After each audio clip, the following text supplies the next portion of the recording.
first of all, thank you so much for having me here, and sorry to keep you all waiting. You know how journalists can be; they take a lot of time sometimes. But no, great to be here at Withings.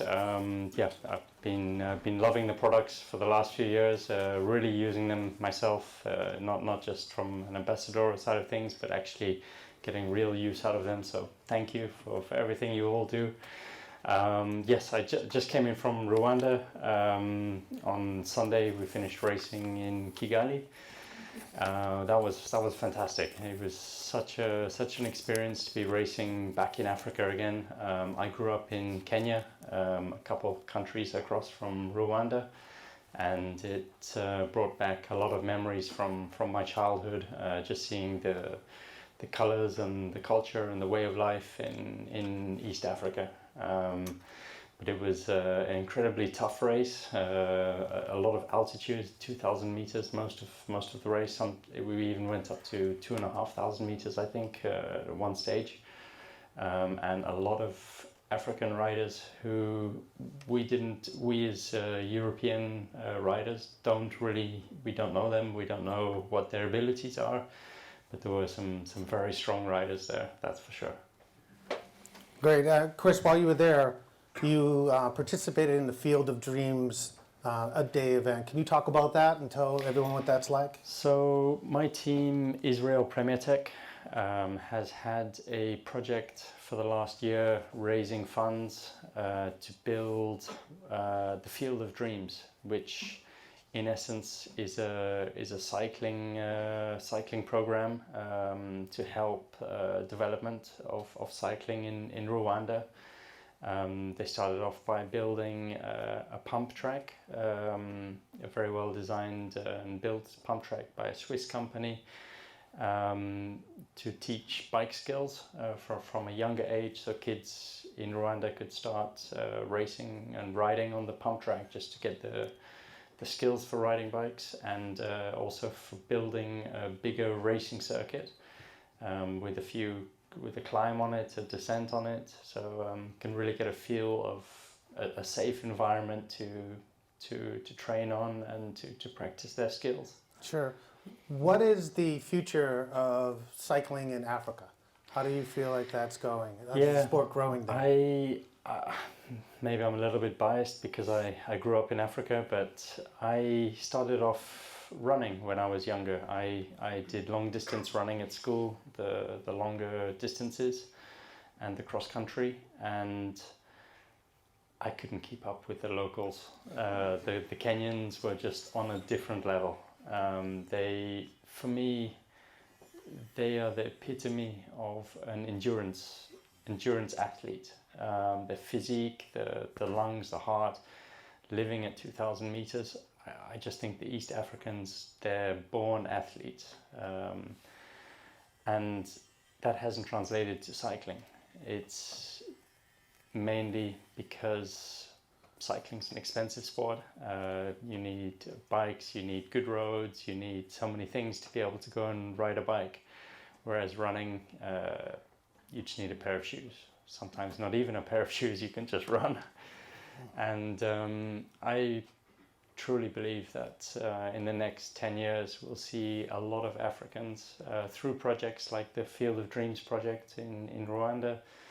I'm looking at starting my own project in Kenya as well, but I really think in the next 10 years we'll see more and more Africans breaking through onto the European cycling scene and hopefully making it to the Tour de France. Let's take a step back.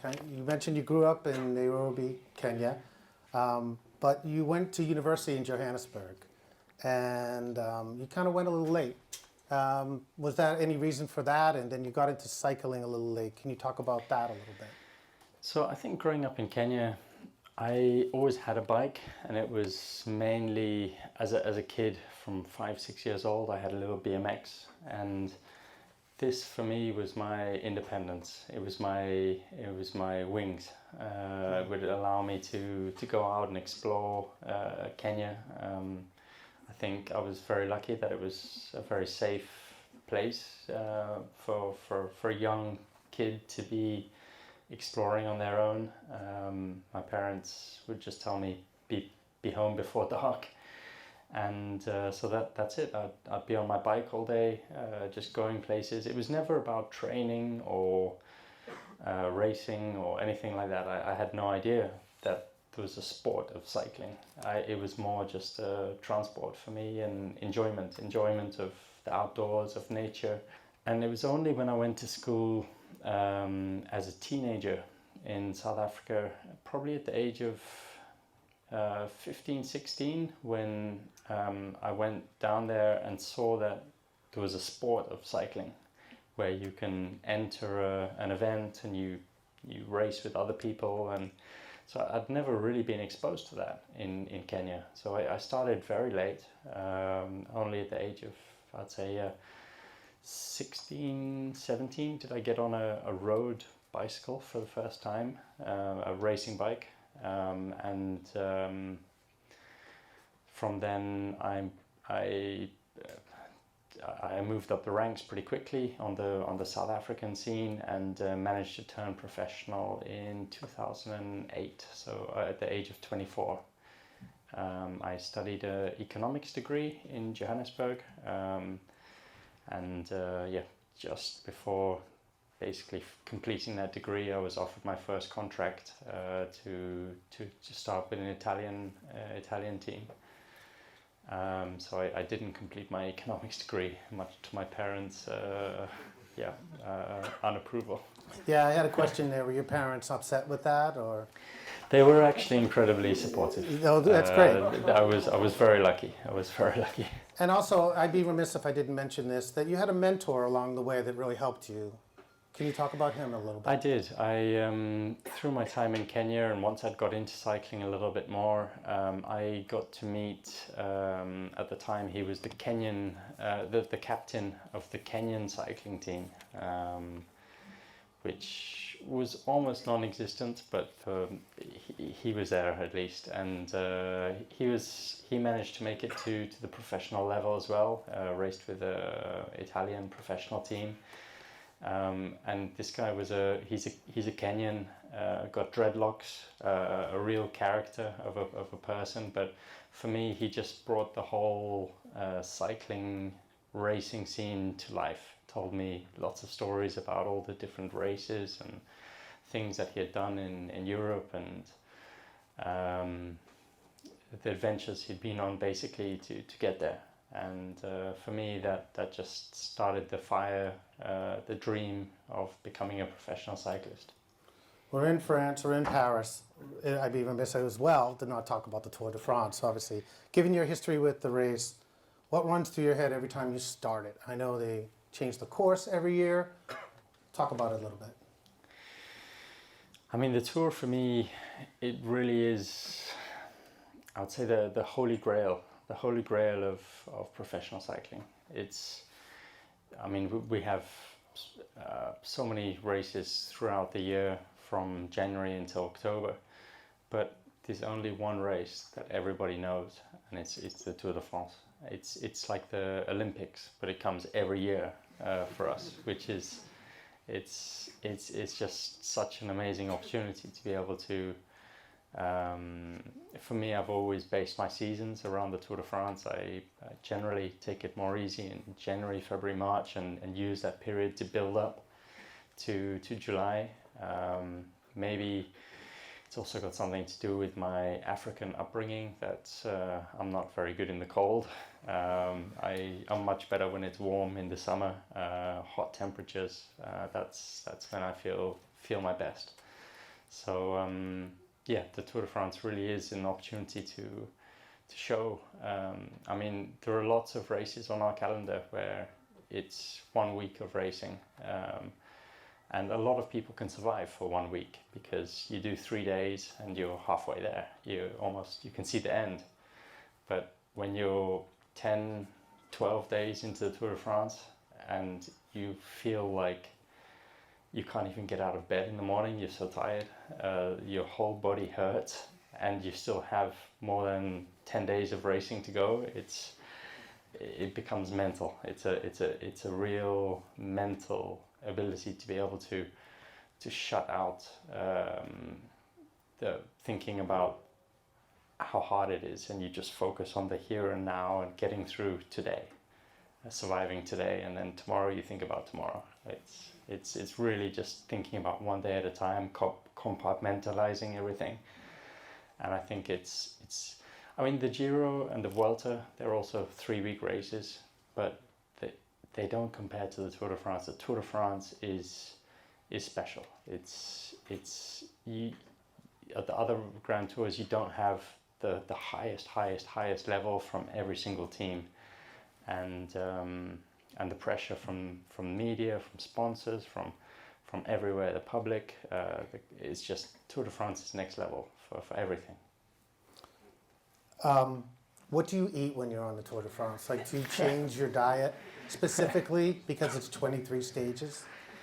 So it's quite a tough diet on the Tour de France. There's a lot of white rice, a lot of rice, and when I say a lot, it's breakfast.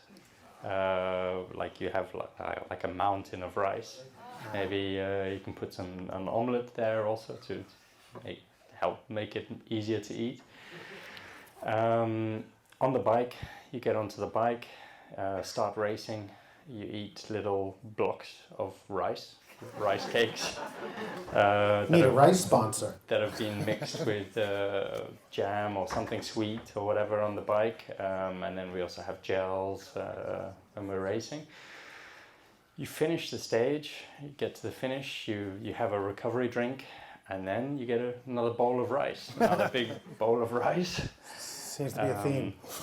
To top up the glycogen levels. No protein at all. You'd mix maybe some chicken or some tuna or something like that. Get to the hotel, do the therapy, the physio, massage, maybe speak to your family if you've got some time. And then dinner, again, rice. Rice, chicken, fish, normally white meats, things that are easier to digest. Sure. And not necessarily many vegetables. There's a lot of thinking that vegetables just really, it takes up space in your stomach, it's digestion, harder on the digestion, and you just want to keep things, the fuel is the rice and the protein is from the chicken or the fish, and that helps the muscles to recover on a daily basis. Interesting. I'm not sure if everyone here knew that. Rice really played that much of a role. It's pretty tough. It's pretty tough for basically a month. You're just eating rice and protein, and so after the tour, you don't want to see another piece of grain of rice. You're just finished. Back to the tour. There's a lot of questions here that everyone submitted, so I want to make sure I get as many of those in as well. You've been a super strong competitor. Latter in the race, so mainly around stage 19, in the Alps. Do you have any reason why you feel like you have the endurance more? Is that where you shine as a cyclist?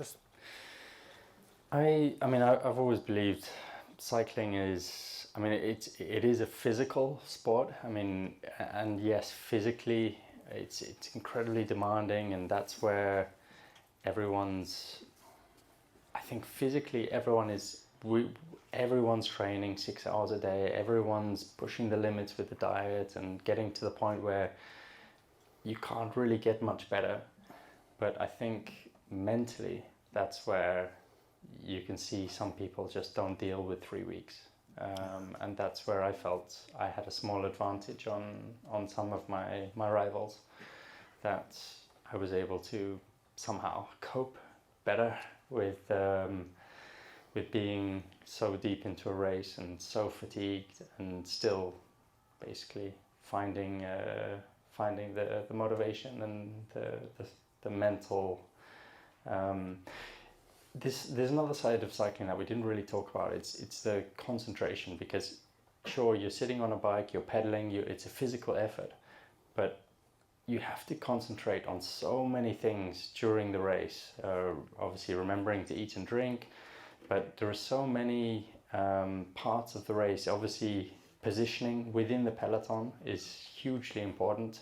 You're riding so close to the guy in front of you, you're just like a few centimeters behind their front wheel, And if someone breaks, you have to be able to react really quickly, otherwise there's crashes. I mean, there's always crashes, but it really takes a lot of mental energy, and a lot of times you finish the stages, you just feel fried mentally because you're thinking about so many different things. There's you've got to think about your competitors, you've got to think about all the corners in the final, all the things that could go wrong. You're looking at all the spectators. A lot of the time it just turns into like a blur of noise from the spectators, but you're also scanning the crowds, because a lot of the time those crowds, they've been there since the morning and they've been drinking all day. And I mean, it's great that they're having a good time and it's a big party, but a lot of the time those crowds are actually in the road, and at the last moment they move back and give us space to go. But if someone's been drinking all day and everyone moves and he's still standing there, I don't know, waving to the cameras or something. So you've got to be scanning the crowds at the same time as well, just looking for a kid who hasn't seen us, or someone who's not moving, so it's mentally it's quite fatiguing. And I always felt that I somehow had a small advantage, that I managed to not get so tired mentally by the third week. I want to knock down another wall that maybe people don't know, and you explain this to me. Can you tell everyone more about the earpieces within the teams and the Recon cars? So we have the support cars behind us with our race directors in there, and they now have information that wasn't available 10 years ago.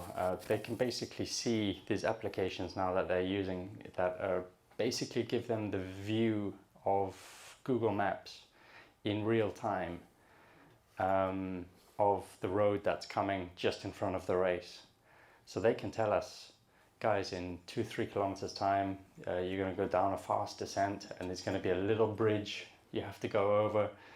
200 guys, you're not going to pass that. It's going to be a big bottleneck. Maybe there's going to be a crash. So you get this information. Okay, now in 3 kilometers, this bridge is coming after the descent. It's high speed. I think we're the only sport in the world where you say, guys, there's danger ahead, and you can feel the speed just lifts. The whole peloton goes faster because everyone wants to get there first. Now, when you've got 200 guys getting all the same information, they all want to get there first. That's why you can understand where these crashes happen now, because it's like almost turns into like a full sprint just to get to this bridge that is still 100 kilometers from the finish. But now this is the bridge. Everyone's more stressed about this bridge than the finish. It gets a little bit crazy. So I think it's the first time in my career that I think it's actually safer that we don't have this information, because then we wouldn't know this bridge is coming and everyone would relax. So the sport is kind of done full circle now with all the information we're getting. It's actually, I think, made it more dangerous in a way.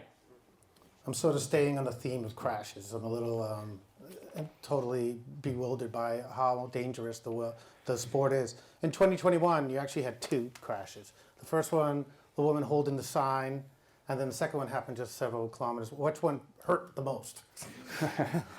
Yeah, well, I mean, they were both times. I think that was stage 1 of the 2021 Tour de France. I think it's quite a famous crash. A German lady holding a sign for her grandmother and grandfather or something, and she was standing in the middle of the road and took out the riders on the side, and basically just took out like 50-60 riders in the peloton, only to have everyone kind of get themselves back into the race and get going again. And 10 kilometers later, or 10-15 kilometers later, coming towards the finish at high speed, there was another similar crash, just wiped half the peloton out. I was caught in that one pretty badly. My whole left side was just completely swollen, and spent the whole night in the hospital having scans, and nothing was broken, so I was able to continue. But that Tour de France was definitely not one of my best ones. You did continue that one, but in 2019, and this is the last crash question, that one was the crashes of all crashes for you. Yeah. Can you talk about that a little bit and how your recovery was? So I had a really nasty crash in 2019 on my time trial bike. It was doing the Recon actually before the time trial. We normally go out before the time trial just to go and see the corners, see the road, and get it in the mind before the race. And really strange. I had a straight piece of road. It was windy. It was a windy day. I had wind from the side, and my teammate who was with me at the time said that I basically waved back to him like that to move out. Normally when you clear your nose, you tell the guy behind you to move. It's like a polite thing to do so you don't spray him. But so I'd done that with my hand, and the next moment he said from going straight I just went right for some reason. So I imagine the wind caught my front wheel when I only had one hand on the handlebars, and took me into someone's wall, like driveway wall, and I hit the wall just over 60 kilometers an hour was the last speed on my computer, and basically the wall ended here. My leg, that was the end of the wall. So the bike. Whoop, the bike, I'm going to crash again. The bike and my legs basically just carried on. So my leg snapped at that point, and I also hit the wall with my shoulder here. So I broke my elbow, I crushed my sternum, ribs, broke vertebra in the back, fracture in the neck also. So I mean, it was a big crash. I did everything. And there was another fracture here on the top of the femur, just below the hip. So it was a nasty crash, and I spent 3 weeks in hospital, three months in a wheelchair. It was tough. It was tough. The one thing that I had though was a lot of people say to me, why didn't you stop? Why didn't you? That was. You've already won the Tour de France 4 times, won the Giro d'Italia, Vuelta. But for me, it was really, once I woke up in ICU the next morning, they took me to Saint Etienne. They did all the procedures there, the surgeries. And when I woke up there, the surgeon came to me almost within 5 minutes of waking up and said, yeah, you've broken this, you've broken this, you've broken this, you've broken this. But everything you have, you can make a full recovery from it. And when I heard that, it was not even a question of, am I going to be able to race again? Now I can make a full recovery. Now I just need to, like my training, I need to do the rehab, I need to do all the work possible, and I'll get there. And that was really, I think, for life, I'm not going to be a cyclist forever. Coming to the end of my career, I've probably got another two years left after this year. I think for life beyond cycling, I think it was really important that I came back to the sport. Even if I'm not winning the Tour de France anymore, or not winning, I still get so much pleasure from the sport. I feel like I've got a second opportunity to come back to the sport and even give back to a lot of the younger riders, guys who, my teammates now, who they're just starting out in their early 20s. They've got a lot of mistakes still to make in their careers, and I've made all those mistakes. I've made the mistakes, I've learned a lot over the years, so I'm getting a lot of joy out of still racing my bike. And I think for life beyond cycling, it's good that I've returned to the sport, and I'm not just, I'd probably still be doing my rehab now if I didn't have to come back and race. It would have taken me a lot longer, I think, to recover. So I'm glad I'm still racing, even though I'm not back at my former level. But not to say that I don't still dream of being there. Last year was the first time I was completely pain-free after the big crash in 2019. And last year I really felt I got to a level that was more competitive again. I wasn't winning. I managed to come third on the big Alpe d'Huez stage in the Tour last year. And that for me was at least a glimpse of hope of being back in the Tour de France at one of the hardest stages and being up there fighting for the victory. And I'm really hoping that this year I can get back to that level and go one step further. After, I just feel like I need some good period of training without any interruptions, without getting sick, staying healthy, and hopefully I can get there. You've been a great brand ambassador for Withings. When did you start using Withings products during training or in racing? And what products do you use the most? So it's a nice story how the Withings partnership came about. I think it was actually must have been 2018. I was looking for a good scale. You got 'em. Yeah, because obviously body composition is hugely important for us. And when I saw that Withings had a scale that could actually measure the water, muscle, basically Bodycomp, that for me was like, okay, wow, this looks great. And then my wife was having a look at, I think at the same time, at a thermometer for the kids that you don't have to put in the mouth and hold it there for 2 minutes. It's just a very easy test on the head. We had 2 young kids, so and when she saw the thermometer, she also saw the blood pressure thing for herself. So we ended up buying all these products online. Great. And I don't know how it was that we got in touch with Withings. I think I must have posted a picture somewhere that... It was a very natural thing.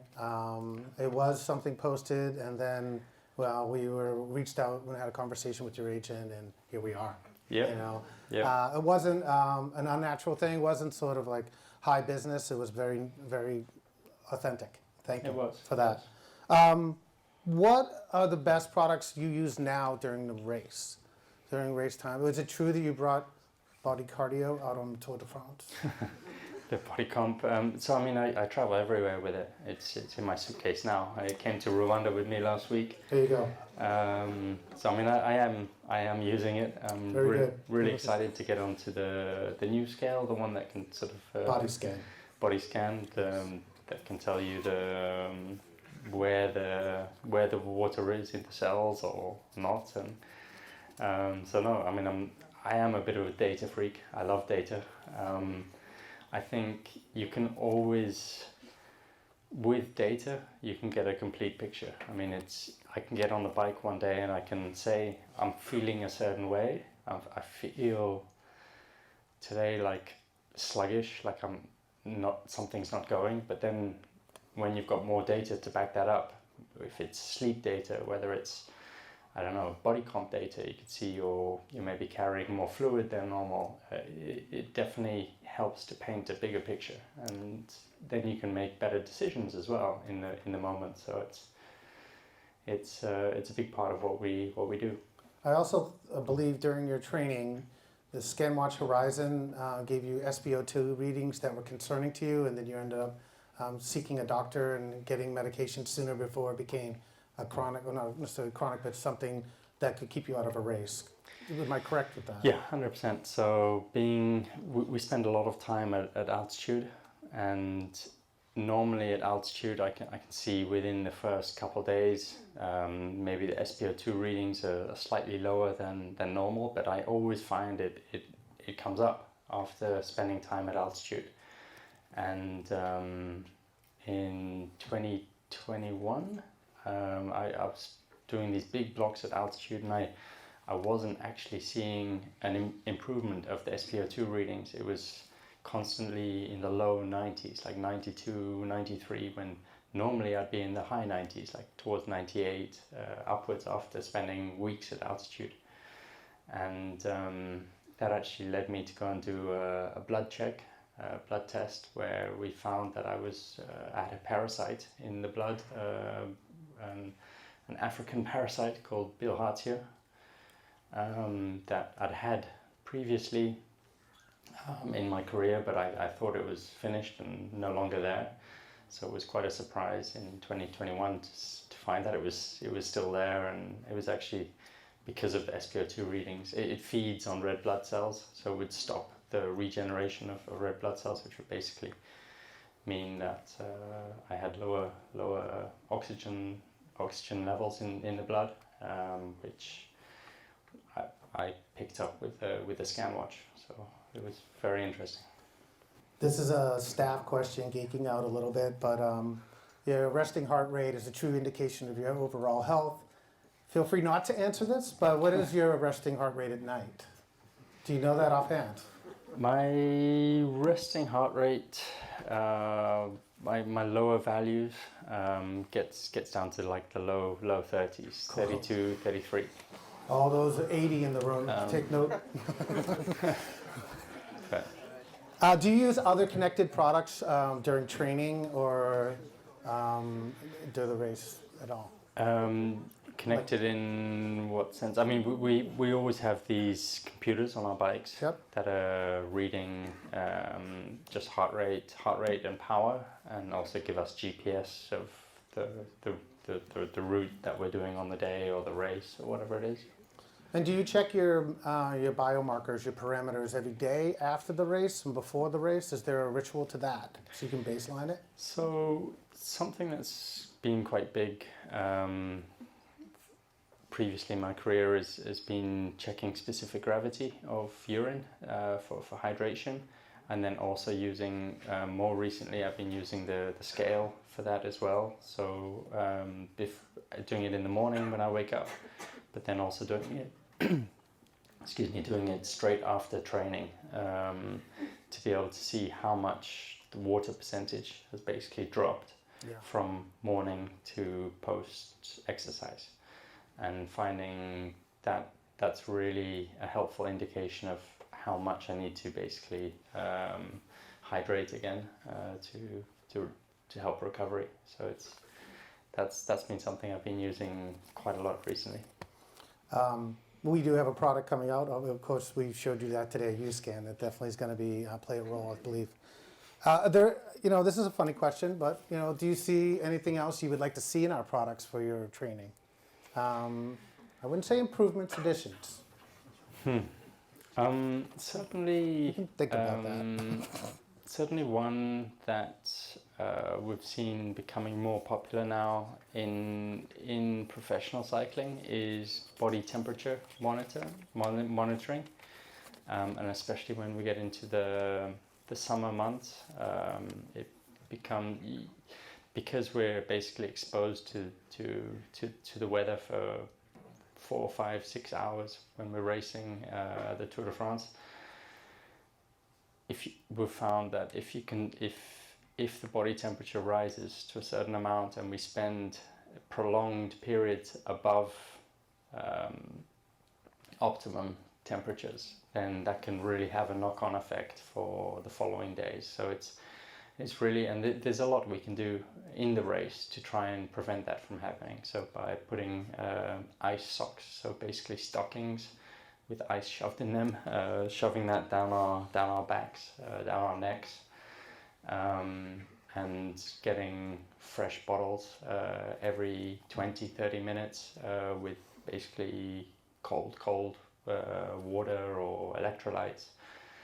That can really help keep our core temperature down, and that would be something I think there's seems to be a lot of things happening in the cycling world to try and keep body temperature down at the moment. So that might be an avenue to explore in the future. Yeah, that's good to know. Jumping around a little bit to the Olympics, you won 2 bronze medals with the Great Britain Olympics Team Sky. Yep. And you had teammates Mark Cavendish and Bradley Wiggins. Do cyclists hang out? Do they get along? Are they super competitive? Some hang out more than others. Generally I would say in the professional peloton, because people are changing teams every few years, generally it's a family. Everyone's helping each other out. It's nice to see in the Tour de France, actually. You can see when especially at the back of the race when guys are suffering just to make the time cut every day. Every day there's like a 10%. If you don't finish within 10% of the winner's time, you're eliminated from the race. You can't start the next stage. So often at the back of the race, you see guys from different teams helping each other out, getting food or water for the other guy to try and help them to get to the finish line. And so cycling's quite a special sport in that sense, that even though you're rivals, you see a lot of this where guys are helping each other just to survive, just to get through the race. That's good to know. It's really kind of really good to know that. Sky, when you were on Sky, they sort of started the whole phenomenon of data and became almost like the money ball of cycling. And today it's changed the complexity of the sport, or complexion of the sport, whereas like there's a lot of younger riders getting in to meet numbers. Can you expand a little bit on that and where the cycling is going? I think when I turned professional at the age of 24, I think I had one of the older guys on the team doing my coaching for me. It was very, there wasn't much data to go by. The power meters that we have on our bikes basically measuring how much force you're pushing on the pedals at one time. That was quite, it was a new technology that was still, we had the numbers, but we didn't really know what the numbers meant or how to use the power meters really. Whereas now, I think they've got 10 years of data from Tour de France winners, from people racing at the highest level. And now coaches are basically giving this data to 15, 16-year-olds who are still in school and training as if they're Tour de France winners. So I think we've seen now kids are turning professional at the age of 20, 21. And they're ready to win the Tour de France. I didn't think in my lifetime I'd ever see kids that young being ready to win the Tour de France. But it's really, the dynamic in the last 10 years really has changed a lot. And I think that's largely due to the amount of data available. All right, some quick favorites. What's your favorite country to cycle in? Favorite country to cycle? These are always the one-word answers that are tough. Right? Yeah, this is tough. You're in a room full of French people. I have to say, I really enjoyed, it's not a country, but it's an island, Corsica. Some Corsicans in the room, nice. What is your favorite race, like to ride? Not the one you've won so far, but it could be one of the same. I wouldn't say the Tour de France is my favorite race because it's so stressful. It's, yeah. Honesty's good. So I would probably say the Tour of Spain, the Vuelta. It's like the Tour. It's as hard as the Tour de France, but it's more relaxed. You don't have the same pressure. Well, when you're riding, is there a style of music you like to listen to just chill out on recovery days? Generally, when I put the music in, it's because I'm looking for some added motivation, and I wouldn't normally do that on the recovery days. Recovery days, it's nice to go out with a friend and just talk about something not related to cycling, maybe. But on the harder interval days, when I've got to go as hard as I can, sometimes when I'm up in the mountains, I'll put the earphones in and I'll get something that's got a strong beat, something a bit old school maybe, from 90s or 2000s, but something with a good beat. Here you go. All right, a few more questions. What sage advice would you give to anybody in the room or listening online back in Boston if they wanted to become a professional cyclist today? Wow, yeah. Start Consistency. Yeah. Get a pair of running shoes. Consistency, I would say, is the biggest thing to anyone looking to achieve anything in a sporting side. You can see people get a hobby and they start practicing, but I really find it's the longer term consistency that really makes a difference. Okay. And here's another funny one. Who do you think would win the Tour de France this year, besides you? I think last year's winner, Jonas Vingegaard. I think he's got a small advantage, a small edge on everyone else at the moment. Great. And one second last. So you live in Monaco.